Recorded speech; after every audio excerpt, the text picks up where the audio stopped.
NCP পদচারণা শুরু হয়, আমাদের প্রত্যেকেরই শুরুটা হচ্ছে বৈষম্য বিরোধী ছাত্র আন্দোলন থেকে। বৈষম্য বিরোধী ছাত্র আন্দোলন আমরা যখন গণ অভ্যুত্থান করেছিলাম, আমরা একটা কথা খুব স্পষ্টভাবে বলেছিলাম যে আমরা পুরো রাজনৈতিক বন্দোবস্তের পতন চাই, আমরা শুধু শেখ হাসিনার পতন চাই না।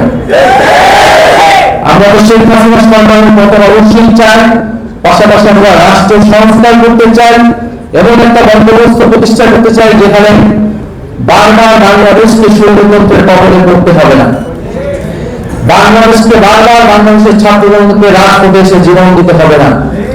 এদেশের মানুষের বৈষম্য দূর হবে, এদেশের মানুষের অধিকার নিশ্চিত হবে, এদেশের স্বাধীনতা, সার্বভৌমত্ব এবং জাতীয় মর্যাদা নিশ্চিত হবে, বাংলাদেশ কারো তাবেদার রাষ্ট্রে পরিণত হবে না। এই ছিল আমাদের গণ অভ্যুত্থানের আকাঙ্ক্ষা এবং কমিটমেন্ট। এবং বাংলাদেশের এই গণ অভ্যুত্থানের সবচেয়ে বড় ভূমিকা রেখেছে বাংলাদেশের ছাত্র সমাজ।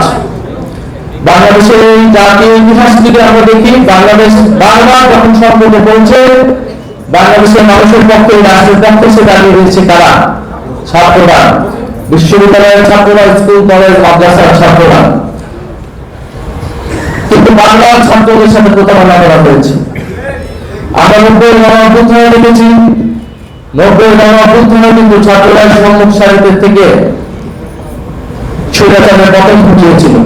কিন্তু 90-এর গণ অভ্যুত্থানের পরে দেশের রাজনৈতিক দলগুলো ছাত্র সমাজের সাথে প্রতারণা করেছিল। আমরা একই জিনিস দেখতে পাচ্ছি 24-এর গণ অভ্যুত্থানে। 24-এর গণ অভ্যুত্থানে বলেছে ছাত্ররা জীবন দিয়েছে সাধারণ মানুষ, কিন্তু তার ফল ভোগ করছে এখন নানান রাজনৈতিক শক্তিরা। এবং আমরা